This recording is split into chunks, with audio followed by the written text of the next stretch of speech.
আচ্ছা ভাই, আপনি যে দিল্লি মুম্বাই ঘুরলেন, এই সিনেমার হিরো কোন দেওয়া নাই? ভালো কথা জিজ্ঞেস করছেন। কি বাজে বাবু যে গল্প।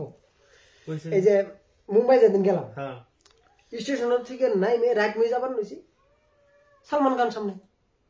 আরে বাপরে, সালমান খান পরে হ্যান্ডশেক মিলাইলো আমার হাতে।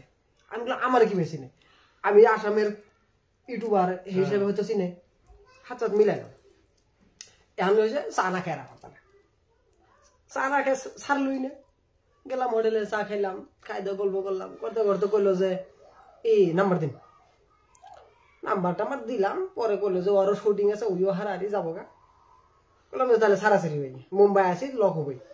এই কইয়া পারাবার পেয়েছি, 5 মিনিট থেকে একজন বিড়ি চাইতেছে, মানে বিড়ি ধরেছে, আমি বিড়ি খাবো, বিড়ি চাইতেছে। 5 মিনিট চাই দিই, অক্ষয় কুমার। আরে অক্ষয় কুমার আমার হাতে বিড়ি চাইলো। আরে অক্ষয় কুমার তুমি?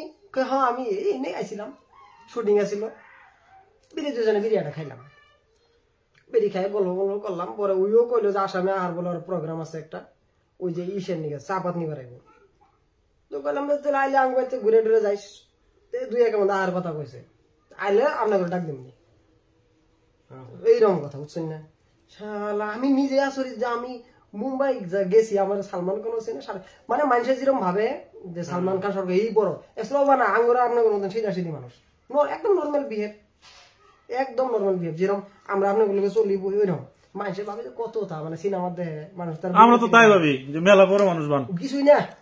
হ্যাঁ, আর কি বান কয় হিরোনি কোন দেখা হয় না, হিরোনি নাকি দেখা নাই। মানে আমিও ব্যস্ত একটা কিবা ধরেন ইয়ের বিল্ডিং এর কামে গেছিলাম, রাজমিস্ত্রি কামে গেছিলাম না, কাম করি সকাল থেকে রাত পর্যন্ত কাম করি। ওই দিন কপাল বালা ওগর শুটিং মুটিং উনি আসিল, অক্ষয় কুমার বাজার করবার এসেছিল কইলো, সেই হিসেবে দেখা।